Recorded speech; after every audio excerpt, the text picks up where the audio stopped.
ಎಲ್ರಿಗೂ ನಮಸ್ಕಾರ. Welcome back to learn with me commerce Kannada YouTube channel. So ಇವತ್ತಿನ ಕ್ಲಾಸಲ್ಲಿ ನಾವು ಮಾರ್ಕೆಟಿಂಗ್ ಮ್ಯಾನೇಜ್ಮೆಂಟ್ ಕಂಟಿನ್ಯೂಷನ್ ಇರುತ್ತೆ. ಆ್ಯಂಡ್ ಇವತ್ತು ನಾಳೆಗೆ ನಮಗೆ marketing management chapter unit complete ಆಗುತ್ತೆ. ಓಕೆ, ಸೊ ಇವತ್ತೊಂದು 3 ಟಾಪಿಕ್ಸ್ ನೋಡೋಣ. ಅದರಲ್ಲಿ ಫಸ್ಟ್ ಟಾಪಿಕ್ ಬಂದುಬಿಟ್ಟು ಗ್ರೀನ್ ಮಾರ್ಕೆಟಿಂಗ್ ಅಂತ. ಗ್ರೀನ್ ಮಾರ್ಕೆಟಿಂಗ್ ಅಂದರೆ according to American marketing association, green marketing is defined as a development and marketing of products designed to minimize the negative effect on the physical environment or to enhance quality. ಅಂದರೆ ನಾವು ಯಾವುದೋ ಒಂದು product manufacture ಮಾಡ್ತಿದ್ದೀವಿ ಅಂತಂದರೆ ಯಾವ ಥರ design ಮಾಡಬೇಕು ಆ ಪ್ರಾಡಕ್ಟ್ನ ಅಂತಂದರೆ ಎನ್ವಿರಾನ್ಮೆಂಟಿಗೆ ಯಾವುದೇ ರೀತಿಯಾದ ನೆಗೆಟಿವ್ ಎಫೆಕ್ಟ್ ಬೀಳಬಾರ್ದು, ಅಂದರೆ ಯಾವುದೇ ರೀತಿ ಹಾರ್ಮ್ ಆಗಬಾರ್ದು ಎನ್ವಿರಾನ್ಮೆಂಟಿಗೆ. ಆ ಥರ ನಾವು ಈ ಪ್ರಾಡಕ್ಟ್ನ ಮ್ಯಾನುಫ್ಯಾಕ್ಚರ್ ಮಾಡಬೇಕು ಅಂತ. ಓಕೆ, ಫಾರ್ ಎಕ್ಸಾಂಪಲ್ ಈಗ ರೀಸೆಂಟಾಗಿ ನಾವು ನೋಡಿದ್ರೆ ಪ್ಲಾಸ್ಟಿಕ್ ಬ್ಯಾನ್ ಮಾಡಿದರು. ಹೌದಾ, ಯಾಕೆ ಬ್ಯಾನ್ ಮಾಡಿದ್ರು ಪ್ಲಾಸ್ಟಿಕ್ ಅಂತಂದರೆ ಎನ್ವಿರಾನ್ಮೆಂಟಿಗೆ ಎಫೆಕ್ಟ್ ಆಗ್ತಿದೆ, ಅನಿಮಲ್ಸಿಗೆ ಎಫೆಕ್ಟ್ ಆಗ್ತಿದೆ ಅದು ಕನ್ಸ್ಯೂಮ್ ಮಾಡೋದ್ರಿಂದ ಅಂತಂದು. ಹೌದಾ, ಸೊ ಆ ಥರ that is called as green marketing. ನಮ್ಮ ಸುತ್ತಮುತ್ತ ಎನ್ವಿರಾನ್ಮೆಂಟರ್ಗೆ ಯಾವುದೇ ರೀತಿಯಾದ ನೆಗೆಟಿವ್ ಎಫೆಕ್ಟ್ ಇಲ್ಲದೆ ಇರೋ ರೀತಿ ಮಾಡೋದನ್ನು, ನಾವು ಪ್ರಾಡಕ್ಟ್ಸ್ನ ಡಿಸೈನ್ ಮಾಡೋದನ್ನು ನಾವೇನಂತ ಕರಿತೀವಿ, ಗ್ರೀನ್ ಮಾರ್ಕೆಟಿಂಗ್ ಅಂತ ಕರಿತೀವಿ. It refers to the process of selling products or services based on their environmental benefit. ನಾವು ಯಾವುದೇ ಪ್ರಾಡಕ್ಟ್ ಅಥವಾ ಸರ್ವಿಸಸ್ನ ನಾವು ಸೆಲ್ ಕೊಡ್ತಾ ಇದ್ದರೆ ಅದು ಎನ್ವಿರಾನ್ಮೆಂಟಿಗೆ ಬೆನಿಫಿಟ್ ಆಗೋ ರೀತಿಯಲ್ಲಿ ಇರಬೇಕು, ಆಗಲಿ ಹಾರ್ಮ್ ಆಗೋ ರೀತಿಯಲ್ಲಿ ಇರಬಾರ್ದು ಅಂತ. Okay, that is called as green marketing. Next, evolution of green marketing. Evolution of green marketing ಅಂದರೆ according to Piatti 2001, the evolution of green marketing has 3 phases. 3 ಫೇಸಸಲ್ಲಿ ನಾವು ಎನ್ವಿರಾನ್ಮೆಂಟಲ್ನ ಗ್ರೀನ್ ಮಾರ್ಕೆಟಿಂಗ್ನ ಡಿವೈಡ್ ಮಾಡಿದ್ದಾರೆ ಏನು ಅಂತ. ಫಸ್ಟ್ ಫೇಸ್ ಬಂದ್ಬಿಟ್ಟು ecological green marketing. Ecological green ಮಾರ್ಕೆಟಿಂಗಲ್ಲಿ ಏನಾಗುತ್ತೆ ಅಂದರೆ ಡ್ಯೂರಿಂಗ್ ದಿಸ್ ಪೀರಿಯಡ್, ಅಂದರೆ during this first phase, all marketing activities we concern to help environmental problems and to provide remedies for environmental problems. ಇಲ್ಲಿ ಏನು ಮಾಡಿದ್ರು, ಫಸ್ಟ್ ಫೇಸಲ್ಲಿ ಏನೇನು environmental problems ಇದೆ, ಅದಕ್ಕೆ ಯಾವ ಥರ ಸೊಲ್ಯೂಷನ್ ಹುಡುಕಬೇಕು ನಾವು ಅಂತಂದು ಅವರು ಫಸ್ಟ್ ಫೇಸಲ್ಲಿ ನೋಡಿಕೊಂಡ್ರು. ಎಕನಾಮಿಕ್ ಗ್ರೀನ್ ಮಾರ್ಕೆಟಿಂಗಲ್ಲಿ ಆಯಿತು. ಓಕೆನಾ. ನೆಕ್ಸ್ಟ್ ಸೆಕೆಂಡ್ ಫೇಸಲ್ಲಿ ಏನು ಮಾಡ್ತಾರೆ ಅಂದರೆ ಎನ್ವಿರಾನ್ಮೆಂಟಲ್ ಗ್ರೀನ್ ಮಾರ್ಕೆಟಿಂಗ್ ಅಂತ ಹೇಳ್ತಾರೆ. ಫಸ್ಟ್ ಒಂದು ಬಂದುಬಿಟ್ಟು ecological green marketing, second phase ಬಂದುಬಿಟ್ಟು environmental green marketing. So here the focus shifted on clean technology that involved designing of innovative new products which take care of pollution and waste issues. ಇಲ್ಲೇನಾಯಿತು, clean ಆಗಿರಬೇಕು environment ಅಂತ ಒಂದು concept ಬಂತು. So ಅದಕ್ಕೆ clean ಟೆಕ್ನಾಲಜಿನ use ಮಾಡೋಕ್ಕೆ start ಮಾಡಿದರು, design ಮಾಡೋಕ್ಕೆ ಸ್ಟಾರ್ಟ್ ಮಾಡಿದರು. ಓಕೆ, ಇನ್ನೋವೇಟಿವ್ ಪ್ರಾಡಕ್ಟ್ಸ್ನ ಸ್ಟಾರ್ಟ್ ಮಾಡಿದರು. ಯಾವುದಕ್ಕೆ ಅಂದರೆ to take care of pollution. Okay, pollution control ಮಾಡೋಕ್ಕೆ ಆ್ಯಂಡ್ ವೇಸ್ಟ್ನೆಲ್ಲ ಕಂಟ್ರೋಲ್ ಮಾಡೋಕ್ಕೆ. ಈಗ ಸ್ವಲ್ಪ ಇಯರ್ಸ್ ಮುಂಚೆ ನಾವು ನೋಡಿದ್ರೆ ನಾವು ವೇಸ್ಟ್ ಎಲ್ಲ ಎಲ್ಲಿ ಬೇಕೋ ಅಲ್ಲಿ ಬಿಸಾಡ್ತಿದ್ವಿ, ಈಗಲೂ ಇದೆ, ಬಟ್ ಅಷ್ಟು ಇರ್ತಿರಲಿಲ್ಲ. ಮುಂಚೆ ತುಂಬ ರೋಡ್ ಸೈಡಲ್ಲೆಲ್ಲ ನೋಡ್ತಿದ್ವಿ ನಾವು, ಏನೇನೋ ಒಂದು ಖಾಲಿ ಏರಿಯಾ ಇತ್ತು ಅಂತಂದರೆ ಅಲ್ಲೆಲ್ಲ ತೊಗೊಂಡೋಗಿ ವೇಸ್ಟ್ನ ಹಾಕ್ತಿದ್ರು, ಎಸೋರ್ನು. ಬಟ್ ಇವಾಗ ತುಂಬ ಕಂಟ್ರೋಲ್ ಬಂದಿದೆ. ಯಾವ ಥರ ಅಂದರೆ, ಸೊ ಅವ್ರು ಇನ್ನೋವೇಟಿವ್ ಆಗಿ ಥಿಂಕ್ ಮಾಡಿದರು. ಏನು ಮಾಡಿದ್ರು, ಒಂದು ಡಸ್ಟ್ಬಿನ್ನ ಡಿಸೈನ್ ಮಾಡಿದರು. ಹೌದಾ, ನೀವು ನೋಡಿರ್ಬೋದು, ಒಂಥರ ಡಿಫ್ರೆಂಟಾಗಿ ಡಸ್ಟ್ಬಿನ್ನ ಡಿಸೈನ್ ಮಾಡಿಬಿಟ್ಟು ಅಲ್ಲಿ ಹಾಕಿ ಡಂಪ್ ಮಾಡಿ ಬರ್ತಿದ್ವಿ ನಾವು. ಹೌದಾ, ಈಗೇನು ಮಾಡಿದರು, ಮನೆ ಮುಂದೆ ವೆಹಿಕಲ್ಸ್ ಬರೋ ಹಾಗೆ ಮಾಡಿದರು ವೇಸ್ಟ್ನ ಹಾಕೋಕ್ಕೆ, ಎಸೋರ್ನು ಮನೆ ಮುಂದೆ. ಅದು ಬರಲೇ ಅಗೇನ್ ದೇ ವಿಲ್ ಡಿವೈಡ್, ಹಸಿ ಕಸ ಬೇರೆ ಸಪ್ರೇಟ್ ಮಾಡಬೇಕು, ಒಣ ಕಸ ಬೇರೆ ಸಪ್ರೇಟ್ ಮಾಡಬೇಕು ಅಂತ, ಆ ಥರ ಎಲ್ಲ. ಹೌದಾ, ಸೊ ಈ ಥರ ಇನ್ನೋವೇಟಿವ್ ಐಡಿಯಾಸ್ ತೊಗೊಂಡ್ಬಿಟ್ಟು ಪೊಲ್ಯೂಷನ್ನಾಗೆ ವೇಸ್ಟ್ನ ಕಂಟ್ರೋಲ್ ಮಾಡೋಕ್ಕೆ ಸ್ಟಾರ್ಟ್ ಮಾಡಿದರು. ಹೌದಾ, ಸೆಕೆಂಡ್ ಫೇಸಲ್ಲಿ ಪೊಲ್ಯೂಷನ್ ಯಾವ ಥರ ಅಂದರೆ ಎಮಿಷನ್ ಟೆಸ್ಟ್ ಮಾಡಿಸೋದು. ಹೌದಾ, ಅದೆಲ್ಲ. ಓಕೆನಾ. ನೆಕ್ಸ್ಟ್ ಥರ್ಡ್ ಫೇಸ್ ಬಂದುಬಿಟ್ಟು ಸಸ್ಟೈನಬಲ್ ಗ್ರೀನ್ ಮಾರ್ಕೆಟಿಂಗ್ ಅಂತ. ಸಸ್ಟೈನಬಲ್ ಅಂತಂದರೆ ವರ್ಡ್ ಮೀನಿಂಗ್ ತಿಳ್ಕೊಂಬಿಡಿ. ಫ್ಯೂಚರ್ ಜನ್ರೇಷನ್ಗೆ ಹೆಲ್ಪ್ ಆಗೋ ರೀತಿಯಲ್ಲಿ ನಾವು ಪ್ರೆಸೆಂಟ್ ಜನ್ರೇಷನ್ ಅವ್ರು ಏನು ಮಾಡಬೇಕು, ನಮ್ಮ ಎನ್ವಿರಾನ್ಮೆಂಟ್ನ ಸೇವ್ ಮಾಡ್ಕೋಬೇಕು. Okay, that is called a sustainable green marketing. ಓಕೆನಾ. ಸೊ ಫ್ಯೂಚರ್ ಜನ್ರೇಷನ್ಗೆ ಈಗ ಆಲ್ರೆಡಿ ನಮ್ಮ ಜನ್ರೇಷನ್ ಅವರೇ ನೋಡ್ತಾ ಇದ್ದರೆ, ನಮ್ಮ ಪೇರೆಂಟ್ಸ್ ಜನ್ರೇಷನ್, ನಮ್ಮ ಗ್ರ್ಯಾಂಡ್ ಪೇರೆಂಟ್ಸ್ ಜನ್ರೇಷನ್ ನೋಡ್ತಾ ಇದ್ದರೆ ಈಗ ಆಲ್ರೆಡಿ ನಾವು ಅದರಲ್ಲಿ ಅರ್ಧದಷ್ಟು ಆಲ್ರೆಡಿ ಡೆಸ್ಟ್ರಾಯ್ ಆಗಿಬಿಟ್ಟಿದೆ ಎನ್ವಿರಾನ್ಮೆಂಟ್, ಎಸೋರ್ನು. ಸೊ ನಾವು ಕೂಡ ಆ ಥರ ಮಾಡಲಾರ್ದಂಗೆ ನಾವು ನಮ್ಮ ಫ್ಯೂಚರ್ ಜನ್ರೇಷನ್ ಸಲುವಾಗಿ ಸ್ವಲ್ಪ ಸೇವ್ ಮಾಡಬೇಕು, ಎನ್ವಿರಾನ್ಮೆಂಟ್ನ ಕೇರ್ ಮಾಡಬೇಕು ಅಂತ. Okay, it came into prominence in the late 1990s and early 2000 ಅಂತ ಹೇಳ್ತಿದ್ದಾರೆ. ಓಕೆ, ನೆಕ್ಸ್ಟ್ ಬಂದ್ಬಿಟ್ಟು process of green marketing. It involves producing quality products which are not harmful and supplying to the customers. So ಯಾವ ಥರ process of green marketing ಇರುತ್ತೆ ಅಂದರೆ ಯಾವುದೇ ರೀತಿಯಾದ ಎನ್ವಿರಾನ್ಮೆಂಟಿಗೆ harmful ಆಗದೇ ಇರೋ ರೀತಿಯಾದ ಪ್ರಾಡಕ್ಟ್ಸ್ನ ಮ್ಯಾನುಫ್ಯಾಕ್ಚರ್ ಮಾಡಿ ಕಸ್ಟಮರ್ಸ್ಗೆ ಸೆಲ್ ಮಾಡೋದನ್ನು ನಾವೇನಂತ ಕರಿತೀವಿ, ಪ್ರಾಸೆಸ್ ಆಫ್ ಗ್ರೀನ್ ಮಾರ್ಕೆಟಿಂಗ್ ಅಂತ ಹೇಳ್ತೀವಿ. ಓಕೆ, ನೆಕ್ಸ್ಟ್ ಬಂದುಬಿಟ್ಟು ಇಟ್ ಎನ್ಶೋರ್ ಸಸ್ಟೈನಬಲ್ ಡೆವಲಪ್ಮೆಂಟ್. ನಾನು ಹೇಳಿದ್ನಲ್ಲ, ಫ್ಯೂಚರ್ ಜನ್ರೇಷನ್ ಸೇವ್ ಮಾಡೋದು, ಅದು ಗುಡ್ ಎನ್ವಿರಾನ್ಮೆಂಟ್ನ. ಸೊ ದಟ್ ಈಸ್ ಆಲ್ಸೋ, ಇದರಿಂದ ಏನಾಗುತ್ತೆ, ನಾವು ಏನು ಹಾರ್ಮ್ಫುಲ್ ಮಾಡಿಲ್ಲ ಅಂದರೆ ನಮ್ಮ ಎನ್ವಿರಾನ್ಮೆಂಟ್ ಹೆಲ್ದಿ ಚೆನ್ನಾಗಿರುತ್ತೆ, ಹೌದಾ. ಸೊ ಅದರಿಂದ ಸಸ್ಟೈನಬಲ್ ಡೆವಲಪ್ಮೆಂಟು ಆಗುತ್ತೆ. Okay, next need for green marketing. Need for green marketing ಅಂದರೆ ಏನು? Many companies understood their responsibility to the environment friendly in order to achieve their objectives of profitability through achieving environmental objectives. ಹೌದಾ, ಇಲ್ಲಿ ಏನಾಗ್ತು, ಬರ್ತಾ ಏನಾಯಿತು, companies ಅರ್ಥ ಮಾಡ್ಕೊಳಕ್ಕೆ start ಮಾಡಿದ್ರು ಅವ್ರ ರೆಸ್ಪಾನ್ಸಿಬಿಲಿಟಿ ಏನಿರುತ್ತೆ ಎನ್ವಿರಾನ್ಮೆಂಟ್ನ ಸೇವ್ ಮಾಡೋಕ್ಕೆ. ಸೊ ಅವ್ರು ಏನು ಮಾಡಿದ್ರು, ಎನ್ವಿರಾನ್ಮೆಂಟಿಗೆ ಹಾರ್ಮ್ ಮಾಡಲಾರ್ದಂಗೆ ಪ್ರಾಡಕ್ಟ್ಸ್ನ ಮ್ಯಾನುಫ್ಯಾಕ್ಚರ್ ಮಾಡಿಬಿಟ್ಟು ಅದನ್ನು ಪ್ರಾಫಿಟಾಗಿ ಸೇಲ್ ಮಾಡೋಕ್ಕೆ ಸ್ಟಾರ್ಟ್ ಮಾಡಿದರು. ಅಂದರೆ ಎನ್ವಿರಾನ್ಮೆಂಟಲ್ ಆಬ್ಜೆಕ್ಟಿವ್ಸ್ನ ಕನ್ಸಿಡರ್ ಮಾಡಿದ ಮೇಲೆ ಅವ್ರ ಪ್ರಾಡಕ್ಟ್ ರೆಡಿ ಆದಮೇಲೆ ಅದರಿಂದ ಪ್ರಾಫಿಟ್ ತೊಗೊಳಕ್ಕೆ ಸ್ಟಾರ್ಟ್ ಮಾಡಿದರು ಅಂತ. Okay, next the nature of innovative technologies and approaches of dealing with pollution, okay, improved resources and need to retain existing customers, the companies are urged to adopt green marketing. ಹೌದಾ, ಈಗ innovative technologies ಎನ್ವಿರಾನ್ಮೆಂಟಿಗೆ harm ಮಾಡದೇ ಇರೋ ರೀತಿಯಲ್ಲಿ ಈಗ pollution create ಮಾಡೋದು. Pollution ಹೆಂಗೆ create ಆಗುತ್ತೆ, ದೊಡ್ಡ ಫ್ಯಾಕ್ಟ್ರೀಸ್ ಇರುತ್ತೆ, ಅದರಿಂದ ತುಂಬ ಪೊಲ್ಯೂಷನ್ ಆಗುತ್ತೆ. ಎಸೋರ್ನು ತುಂಬ ಪ್ರಾಬ್ಲಮ್ಸ್ ಆಗುತ್ತೆ. ಸುತ್ತಮುತ್ತ ಇರೋ ಏನಂತಾರೆ ಫಾರ್ಮ್ಸ್ ಇರುತ್ತೆ, ಅದಕ್ಕೆಲ್ಲ ಬೆಳೆ ಹಾನಿ ಆಗುತ್ತೆ, ಹೌದಾ, ಆ ಡಸ್ಟಿಂದ, ವೇಸ್ಟ್ ಪೊಲ್ಯೂಷನಿಂದ, ಹೌದಾ ಇಲ್ಲ. ಸೊ ಅದನ್ನೆಲ್ಲ ಕಂಟ್ರೋಲ್ ಮಾಡಿಕೊಂಡ್ರೆ ಅವಾಗ ಕಸ್ಟಮರ್ಸ್ ಎಕ್ಸಿಸ್ಟಿಂಗ್ ಕಸ್ಟಮರ್ಸ್ ಹಾಗೆ ರಿಟೈನ್ ಆಗ್ತಾರೆ, ಹೌದಾ.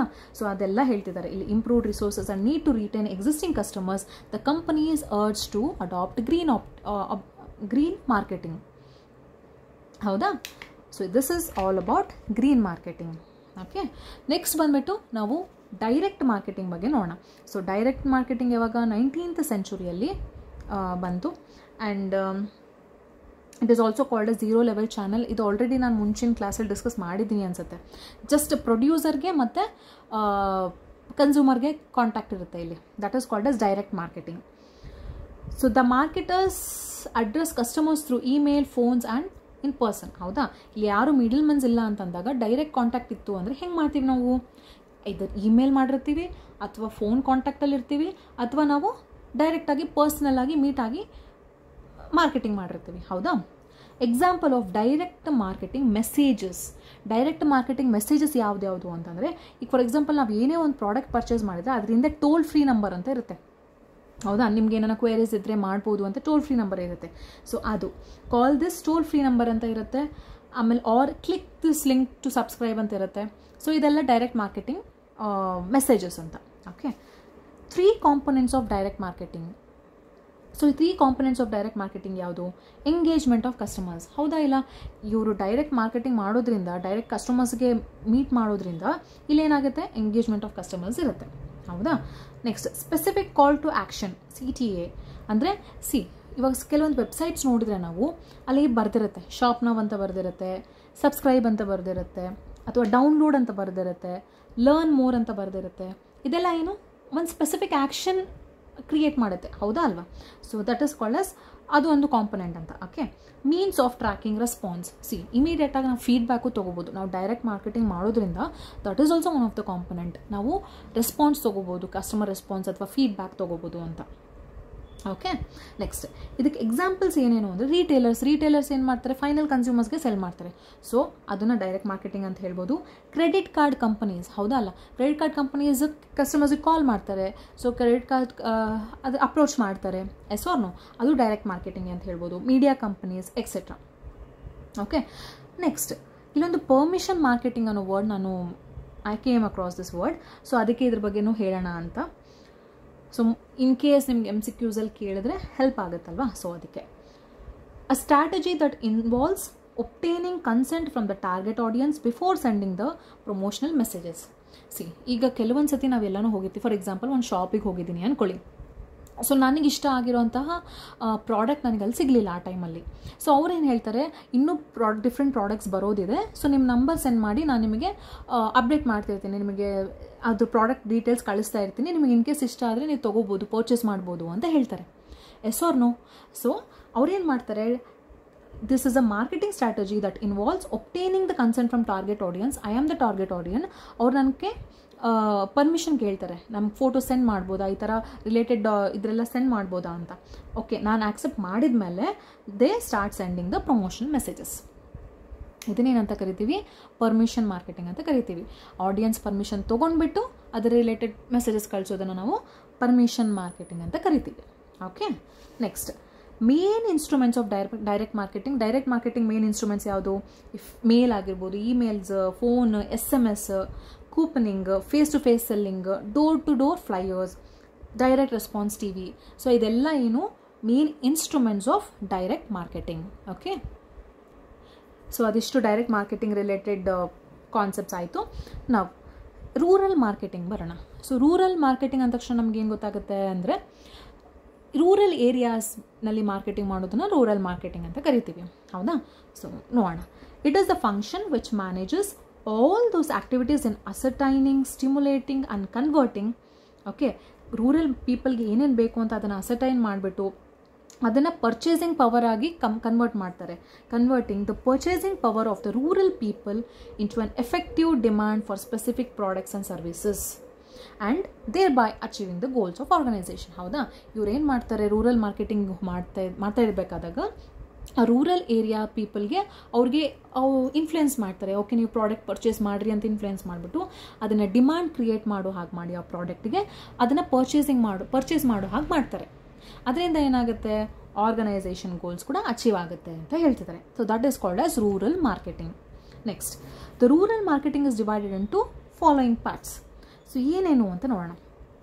ಬಿಫೋರ್ 1960 ಏನಾಗ್ತಿತ್ತು? It is referred to selling of rural products in rural and urban areas. ಹೌದಾ? ರೂರಲ್ ಏರಿಯಾಸಲ್ಲಿ ಪ್ರಾಡಕ್ಟ್ಸ್ನ ಮ್ಯಾನುಫ್ಯಾಕ್ಚರ್ ಆಗ್ತಿತ್ತು, ಲೈಕ್ ಫುಡ್ ಗ್ರೇನ್ಸ್ ಆಗಿರ್ಬೋದು, ಅದು ಇದು. ಆಮೇಲೆ ಏನು ಮಾಡ್ತಿದ್ರು, ಅದನ್ನು ರೂರಲ್ ಏರಿಯಾಸ್ಗೆ ಆ್ಯಂಡ್ ಅರ್ಬನ್ ಏರಿಯಾಸ್ಗೆ ಸೆಲ್ ಮಾಡ್ತಿದ್ರು.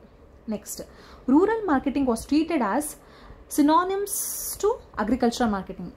ಅಂದರೆ rural marketing is similar to agriculture marketing ಅಂತ ಹೇಳ್ಬೋದು. In this period, there was dominance of food grains and industrial inputs like cotton, sugar cane, etc. ನಾನು ಹೇಳಿದ್ನಲ್ಲಾಗಲೇ ಫುಡ್ ಗ್ರೇನ್ಸ್ ಎಲ್ಲ ಪ್ರೊಡ್ಯೂಸ್ ಮಾಡ್ತಾಯಿದ್ರು, production ನಡೀತಾ ಇತ್ತು. ಹೌದಾ? ನೆಕ್ಸ್ಟ್ ಏನು ಮಾಡ್ತಿದ್ರು, ಕೆಲವೊಂದು ಕಾಟನ್, ಶುಗರ್ ಕೇನ್ ಅವಂಥರ ಇನ್ಪುಟ್ಸ್ ಅಲ್ವಾ, ರಾ ಮೆಟೀರಿಯಲ್ಸ್ ಟು ಇಂಡಸ್ಟ್ರೀಸ್. ಹೌದಾ? ಅದನ್ನು ಕೂಡ ಪ್ರೊಡಕ್ಷನ್ ಆಗ್ತಿತ್ತು ಅಲ್ಲಿ. It was an unorganised market. Yes or no? ಆಗ ಅಷ್ಟು ಕರೆಕ್ಟ್ ಆರ್ಗನೈಸ್ಡ್ ಆಗಿ ಮಾರ್ಕೆಟಿಂಗ್ ನಡೀತಿತ್ತಾ? ಇಲ್ಲ, ರ್ಯಾಂಡಮಾಗಿ ಯಾರು ಬರ್ತಾರೋ ಅವ್ರಿಗೆ ಸೆಲ್ ಮಾಡೋದು ಹಾಗೆ ಹಿಂಗೆ ಆಗ್ತಿತ್ತು. ಬಟ್ ಇವಾಗ ಕೆಲವೊಂದು ಲಾಜಿಸ್ಟಿಕ್ಸ್ ಇಟ್ಕೊತಾರೆ, ಅದರಿಂದ ಮುಂದೆ ಮಿಡಲ್ ಮೆನ್ಸ್ ಇಟ್ಕೊತಾರೆ, ಹಾಗೆಲ್ಲ ಮಾರ್ಕೆಟಿಂಗ್ ನಡೀತಾ ಇರುತ್ತೆ. ಹೌದಾ? ನೆಕ್ಸ್ಟ್, ಇದು ಬಿಫೋರ್ 1960 ಟು 1990. ಅವಾಗ ಏನಾಗ್ತಿತ್ತು ಈ ಪೀರಿಯಡಲ್ಲಿ ಅಂತಂದರೆ, green revolution was result of scientific farming and transferred many poor villages into business centers. ಅಲ್ಲೇನಾಗ್ತಿತ್ತು, ಸ್ವಲ್ಪ ಅಡ್ವಾನ್ಸ್ಡ್ ಟೆಕ್ನಾಲಜೀಸ್ ಯೂಸ್ ಮಾಡೋಕ್ಕೆ ಸ್ಟಾರ್ಟ್ ಮಾಡಿದರು. ಓಕೆ, ಅದರಿಂದ ಜಾಸ್ತಿ ಪ್ರೊಡಕ್ಷನ್ಸ್ ಮಾಡೋಕ್ಕೆ ಸ್ಟಾರ್ಟ್ ಮಾಡಿದರು. ಹೌದಾ? ಅವಾಗೇನಾಯಿತು, ಅದನ್ನು ಪುವರ್ ವಿಲೇಜಸ್ಸಿಂದ ಅವ್ರು ಏನು ಕ್ರಿಯೇಟ್ ಮಾಡಿದ್ರು, ಅದು ಒಂಥರ ಬಿಸ್ನೆಸ್ ಸೆಂಟರ್ ಥರ ಆಯಿತು ಅಂತ. Okay, the information of agencies like khadi and village industries, soaps, crackers, handicrafts etcetera, ಇದರಿಂದ ಏನಾಯಿತು, urban market it hit into a large scale. Okay, 1960 to 1990ನಲ್ಲಿ ಅರ್ಬನ್ ಮಾರ್ಕೆಟ್ಸ್ ಎಲ್ಲ ಲಾರ್ಜ್ ಸ್ಕೇಲಲ್ಲಿ ಆಗಕ್ಕೆ ಸ್ಟಾರ್ಟ್ ಆಯಿತು ಅಂತ. Okay, next, after mid 1990s. Okay, 1990ಸ್ವರೆಗೂ ಹಿಂಗಿತ್ತು. 1990s ಆದಮೇಲೆ ಏನಾಗಕ್ಕೆ ಸ್ಟಾರ್ಟ್ ಆಯಿತು, the economic conditions of the country were as such that rural people were not in the position to buy the urban products. ಈಗೇನು ಮಾಡಿಬಿಟ್ರು, ಇವರೆಲ್ಲ ಪ್ರಾಡಕ್ಟ್ಸ್ನ ಪಾಪ ಕಮ್ಮಿ ಫಾರ್ಮರ್ಸ್ ಹತ್ರ ಏನು ಮಾಡ್ತಿದ್ರು, ಕಮ್ಮಿ ರೇಟಿಗೆ ತೊಗೊಂಡ್ಬಿಟ್ಟು ಅಲ್ಲಿ ಜಾಸ್ತಿ ರೇಟಿಗೆ ಮಾಡೋಕ್ಕೆ ಸ್ಟಾರ್ಟ್ ಮಾಡಿಬಿಟ್ರು ಪ್ರೊಡಕ್ಷನ್ನು ಇಂಡಸ್ಟ್ರೀಸ್ ಅವರು. ಸೊ ಅದು ಇವ್ರಿಗೆ ಬೇರ್ ಮಾಡೋಕ್ಕಾಗಲಿಲ್ಲ. ಆ ಎಕ್ಸ್ಪೆನ್ಸಸ್ ಅದನ್ನು ಇವರು ಪರ್ಚೇಸ್ ಮಾಡೋಕ್ಕೆ ಕಷ್ಟ ಆಗ್ತಿತ್ತು. ಯಾರಿಗೆ? ಫಾರ್ಮರ್ಸ್ಗೆ, ರೂರಲ್ ಏರಿಯಾ ಪೀಪಲ್ಗೆ ಅಂತ. Next, the market was in a close shape and foreign companies were not allowed to operate in the Indian market. ಅವಾಗ ಮಾರ್ಕೆಟ್ ಕೂಡ ಇವಾಗ ಯಾರು ಪರ್ಚೇಸ್ ಮಾಡಿಲ್ಲ. ಇವಾಗ maximum number of people rural ಅವರೇ ಇದ್ದಾರೆ ಅಂತಂದಾಗ ಮಾರ್ಕೆಟ್ ಇನ್ನು ಅಷ್ಟು ಡೆವಲಪ್ಮೆಂಟ್ ಇರಲ್ಲ. ಹೌದಾ? ಆ್ಯಂಡ್ ಫಾರಿನರ್ಸ್ ಕೂಡ ಬಂದು ಆಪ್ರೇಟ್ ಮಾಡೋ ಹಾಗಿರಲಿಲ್ಲ ಆಗಿನ ಕಾಲದಲ್ಲಿ ಇಂಡಿಯನ್ ಮಾರ್ಕೆಟಲ್ಲಿ ಅಂತ.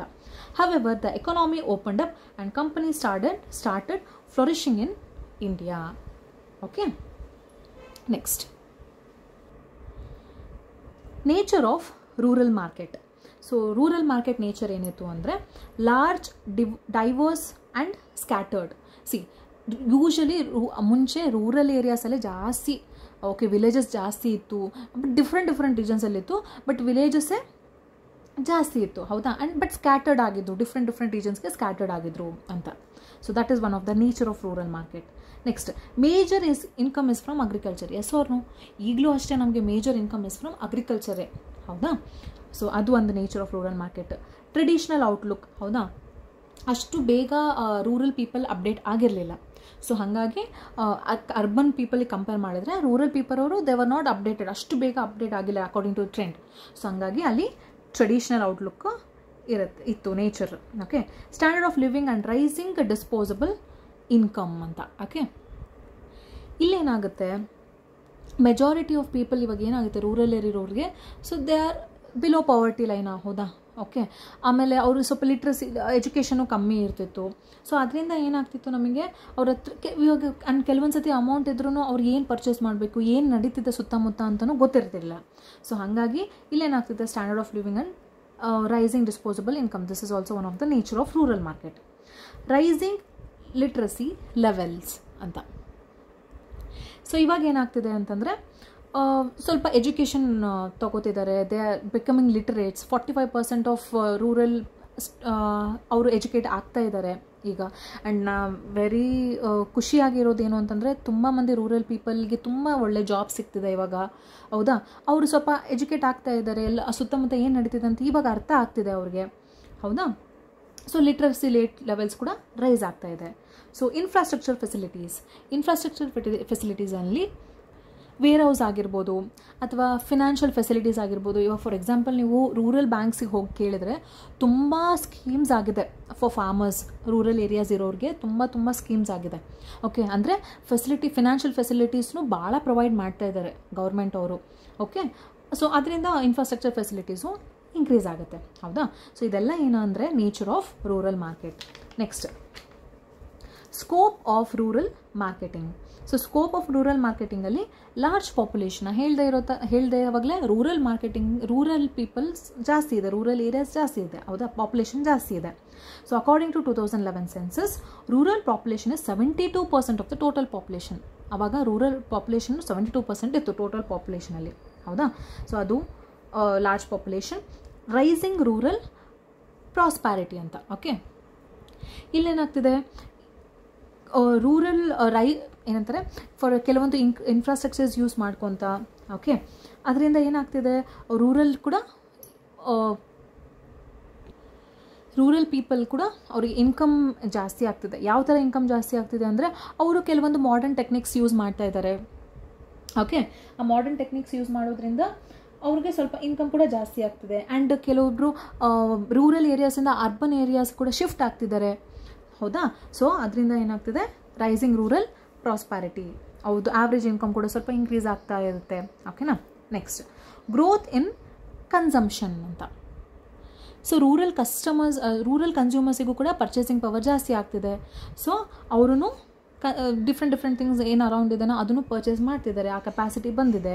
Okay, change in life style, ಅಷ್ಟು ಬೇಗ ಚೇಂಜ್ ಆಗ್ತಿದೆ ಅಂತ ಹೇಳೋಕ್ಕಾಗಲ್ಲ, ಬಟ್ ನಿಧಾನವಾಗಿ ಅವ್ರ ಲೈಫ್ ಸ್ಟೈಲು ಚೇಂಜ್ ಆಗ್ತಿದೆ. ಓಕೆ, ಮಾರ್ಕೆಟಲ್ಲೂ ಗ್ರೋತ್ ರೇಟ್ ಇದೆ. Okay, life cycle advantage. ಕೆಲವೊಂದು ಪ್ರಾಡಕ್ಟ್ಸು ಆಲ್ರೆಡಿ ಅರ್ಬನ್ ಏರಿಯಾಸಲ್ಲಿ ಮೆಚುರಿಟಿ ಸ್ಟೇಜಲ್ಲಿರುತ್ತೆ, ಅದು ಇವಾಗ ರೂರಲ್ ಏರಿಯಾಸಲ್ಲಿ ಅದು ಗ್ರೋತ್ ಸ್ಟೇಜಲ್ಲಿರುತ್ತೆ. ಓಕೆ, ಆ ಥರ ಲೈಫ್ ಸೈಕಲ್ ಅಡ್ವಾಂಟೇಜ್ ಅಂದರೆ. ಮತ್ತು ಇನ್ಎಕ್ಸ್ಪೆನ್ಸಿವ್, ಅಲ್ಲಿ ಎಕ್ಸ್ಪೆನ್ಸಿವ್ ಇರಲ್ಲ usually compared to urban areas. Not all products, but ಕೆಲವೊಂದು ಪ್ರಾಡಕ್ಟ್ಸ್ ರೂರಲ್ ಏರಿಯಾಸಲ್ಲಿ ಅರ್ಬನ್ ಏರಿಯಾಸಿಗೆ ಕಂಪೇರ್ ಮಾಡಿದ್ರೆ ಇಲ್ಲಿ ಕಾಸ್ಟ್ ಕಮ್ಮಿ ಇರುತ್ತೆ, ಎಕ್ಸ್ಪೆನ್ಸಸ್ ಕಮ್ಮಿ ಇರುತ್ತೆ, ಹೌದಾ, ಆ ಥರ. ಓಕೆ, ಸೊ ಇದೆಲ್ಲ ಸ್ಕೋಪ್ ಆಫ್ ರೂರಲ್ ಮಾರ್ಕೆಟಿಂಗ್ ಅಂತ. Next importance of rural marketing ಅಂದರೆ ಏನು? Large market. ನಾನು ಆಲ್ರೆಡಿ ಹೇಳಿದ್ದೆ, ಲಾರ್ಜ್ ಮಾರ್ಕೆಟ್ ಅಂದರೆ ಪಾಪ್ಯುಲೇಷನ್ ಜಾಸ್ತಿ ಇದೆ, ಆಬ್ವಿಯಸ್ಲಿ ಮಾರ್ಕೆಟು ರಾಜ ಇರುತ್ತೆ. Next higher purchasing capacity. Okay, ಇದು one of the important thing. Okay, ಇಲ್ಲಿ ಏನಾಗುತ್ತೆ, ರೂರಲ್ ಏರಿಯಾಸಲ್ಲಿ ಮಿಡಲ್ ಲೆವೆಲ್ ಇನ್ಕಮ್ ಅವರು ಆಮೇಲೆ ಅಬೌವ್ ಮಿಡಲ್ ಲೆವೆಲ್ ಇನ್ಕಮ್ ಅವರು ಇರ್ತಾರೆ. And lower level below middle level ಅವರು ಇರ್ತಾರಲ್ವ, ಅವರು ಅರ್ಬನ್ ಏರಿಯಾಸ್ಗಿಂತ ಡಬಲ್ ಇರ್ತಾರೆ. ಓಕೆ, ಸೊ ಇಲ್ಲೇನಾಗ್ತಿದೆ, ಸೊ ಹೈಯರ್ ಪರ್ಚೇಸಿಂಗ್ ಕೆಪಾಸಿಟಿ ಆಗ್ತಿದೆ. ಓಕೆ, ಗ್ರ್ಯಾಜುಯಲ್ ಆಗಿ ಇನ್ಕ್ರೀಸ್ ಆಗ್ತಿದೆ ಅಂತ. ನೆಕ್ಸ್ಟ್ ಬಂದುಬಿಟ್ಟು ಮಾರ್ಕೆಟ್ ಗ್ರೋತ್. ಓಕೆ, ಇವಾಗ ಫಾರ್ಮಿಂಗಲ್ಲಿ ಫರ್ಟಿಲೈಸರ್ಸ್ ಆಗಿರ್ಬೋದು, ಪೆಸ್ಟಿಸೈಡ್ಸ್ ಆಗಿರ್ಬೋದು, ಸೊ ಅದೆಲ್ಲ ಯೂಸ್ ಮಾಡೋದ್ರಿಂದ ಫಾರ್ಮ್ ಎಲ್ಲ ಗ್ರೋತ್ ಚೆನ್ನಾಗಿರುತ್ತೆ, ಹೌದಾ ಅಲ್ವಾ? ಸೊ ಅದರಿಂದ ಏನಾಗುತ್ತೆ, ಮಾರ್ಕೆಟ್ ಗ್ರೋತು ಚೆನ್ನಾಗಿರುತ್ತೆ. ಸೊ ಇದು one of the importance of rural marketing. Rural marketing importance ಏನು ಅಂದರೆ large market, higher purchasing capacity, market growth. Okay, next significance of the rural market. So with the increase in the population there has been an increase in the demand. Rural ಮಾರ್ಕೆಟಿಂದ population ಜಾಸ್ತಿ ಇರೋದ್ರಿಂದ demand ಜಾಸ್ತಿ ಇರುತ್ತೆ ಅಂತ ಹೇಳ್ತಿದ್ದಾರೆ. Okay, next there is a market increase in rural income due to agrarian prosperity. ನಾ ಹೇಳಿದ್ನಲ್ಲ, ತುಂಬ ಫರ್ಟಿಲೈಸರ್ಸ್ ಆಗಿರ್ಬೋದು, ಇರಿಗೇಷನ್ ಫೆಸಿಲಿಟೀಸ್ ಯೂಸ್ ಮಾಡ್ತಿದ್ರು, ಟೆಕ್ನಾಲಜೀಸ್ ಡಿಫ್ರೆಂಟ್ ಟೆಕ್ನಾಲಜೀಸ್ ಯೂಸ್ ಮಾಡ್ಕೊತ. ಸೊ ಅವಾಗೇನಾಯಿತು, ಅವ್ರಿಗೆ ಪ್ರೊಡಕ್ಷನ್ ಜಾಸ್ತಿ ಮಾಡಿಕೊಂಡು ಇನ್ಕಮು ಜಾಸ್ತಿ ಮಾಡಿಕೊಂಡ್ರು ಅವರು, ಹೌದಾ? ಸೊ ಅದಕ್ಕೆ ಅಲ್ಲಿ ರೂರಲ್ ಇನ್ಕಮು ಜಾಸ್ತಿ ಆಯಿತು ಅಂತ. Next there has been large inflow of investments for rural development programs from government and other sources. ನಾನು ಅದೇ ಅವಾಗಲೇ ಹೇಳಿದೆ. ಸೊ ತುಂಬ ಸ್ಕೀಮ್ಸ್ ಮಾಡಿದ್ದಾರೆ ಗೌರ್ಮೆಂಟ್ಸ್. ನೀವು ಒಂದ್ಸತಿ ನೀವು ರೀಜನಲ್ ರೂರಲ್ ಬ್ಯಾಂಕ್ಸ್ಗೆ ಹೋಗ್ಬಿಟ್ಟು ನೀವು ತಿಳ್ಕೊಂಡ್ರೆ ನಿಮ್ಗೆ ಗೊತ್ತಾಗುತ್ತೆ. ತುಂಬ ಫೆಸಿಲಿಟೀಸ್ ಪ್ರೊವೈಡ್ ಮಾಡಿದ್ದಾರೆ, ಫಿನಾನ್ಷಿಯಲ್ ಫೆಸಿಲಿಟೀಸ್ನ. ಓಕೆ, ಅದು the increased contact of rural people with their urban counterparts due to the development of transport and wide communication network. ಈಗ ಟ್ರಾನ್ಸ್ಪೋರ್ಟೇಷನ್ ಚೆನ್ನಾಗಿದೆ, ಹೌದಾ? ಟ್ರಾನ್ಸ್ಪೋರ್ಟೇಷನ್ ಚೆನ್ನಾಗಿದೆ ಆ್ಯಂಡ್ ಕಮ್ಯುನಿಕೇಷನ್ ಮಾಡ್ಕೊಳೋಕ್ಕೆ ಈಸಿ ಆಗಿದೆ. ಸೊ ಹಾಗಾಗಿ ಅರ್ಬನ್ ಹತ್ರ rural and urban people communicate ಮಾಡೋಕ್ಕೆ easy ಆಗಿದೆ. Okay, there is an increase in literacy. ಹೌದಾ, ಲಿಟ್ರಸಿ ರೇಟ್ ಜಾಸ್ತಿ ಆಗಿದೆ. There is N increase in the inflow of foreign made goods and in rural areas. So foreign made goods ಕೂಡ increase ಆಗಿದೆ. So ಪ್ರತಿಯೊಂದು increase ಆಗಿದೆ. So ಇದೆಲ್ಲ ಏನಂತಾರೆ, ನಾವು ಸಿಗ್ನಿಫಿಕೆನ್ಸ್ ಆಫ್ ರೂರಲ್ ಮಾರ್ಕೆಟ್ಸ್ ಅಂತ ಕರಿತೀವಿ. ಓಕೆ, ಸೊ ಲಾಸ್ಟ್ ಕಾನ್ಸೆಪ್ಟ್ ಬಂದುಬಿಟ್ಟು ಚೇಂಜ್ ಇನ್ ರೂರಲ್ ಮಾರ್ಕೆಟ್ ಅಂತ. ಓಕೆ, ಇಲ್ಲೇನಾಗುತ್ತೆ, ಫಸ್ಟ್ ಪಾಯಿಂಟ್ ಬಂದುಬಿಟ್ಟು ಗ್ರೀನ್ ರೆವಲ್ಯೂಷನ್. ಗ್ರೀನ್ ರೆವಲ್ಯೂಷನ್ ಅಂದರೆ ಈಗ 5 year ಪ್ಲ್ಯಾನ್ ಸಕ್ಸಸಿವ್ ಆಯಿತು, ಹೌದಾ? ಸೊ ಅದರಲ್ಲಿ ಏನಾಯಿತು ಅಂತಂದರೆ ಅಗ್ರಿಕಲ್ಚರ್ ಪ್ರೊಡಕ್ಟಿವಿಟಿ ಇನ್ಕ್ರೀಸ್ ಮಾಡೋಕ್ಕೆ ತುಂಬ ಹೆಲ್ಪ್ ಆಯಿತು 5 year ಪ್ಲ್ಯಾನ್ಸ್. ಓಕೆ, ಅದರಿಂದ ಏನಾಯಿತು ಅಂದರೆ ಫಾರ್ಮರ್ಸ್ ಏನು ಮಾಡೋಕ್ಕೆ ಸ್ಟಾರ್ಟ್ ಮಾಡಿದರು, ಮಲ್ಟಿಪಲ್ ಕ್ರಾಪಿಂಗ್ ಮಾಡೋಕ್ಕೆ ಸ್ಟಾರ್ಟ್ ಮಾಡಿದರು. ಓಕೆ, 2 times ಈಲ್ಡ್ಸ್ ತೊಗೊಳಕ್ಕೆ ಸ್ಟಾರ್ಟ್ ಮಾಡಿದರು. ಡಿಫ್ರೆಂಟ್ ಏನಂತಾರೆ ಅಡ್ವಾನ್ಸ್ಡ್ ಟೆಕ್ನಾಲಜೀಸ್ ಯೂಸ್ ಮಾಡೋಕ್ಕೆ ಸ್ಟಾರ್ಟ್ ಮಾಡಿದರು, ಹೌದಾ? ಸೊ ಇದೆಲ್ಲ ಹೆಲ್ಪ್ ಆಯಿತು. ಸೊ ಅದು ಗ್ರ್ಯಾಜುವಲ್ ಆಗಿ ಅವ್ರ ಇನ್ಕಮ್ ಕೂಡ ರೈಸ್ ಆಗೋಕ್ಕೆ ಸ್ಟಾರ್ಟ್ ಆಯಿತು. ಓಕೆ, ಹೈ ರಿಟರ್ನ್ಸ್ ಬರೋಕ್ಕೆ ಸ್ಟಾರ್ಟ್ ಆಯಿತು. ಸೊ ಅದು ಚೇಂಜಸ್ ಗ್ರೀನ್ ರೆವಲ್ಯೂಷನಿಂದ ಆಗಿರೋದು. Next emerging role of biotechnology ಅಂತ. ಓಕೆ,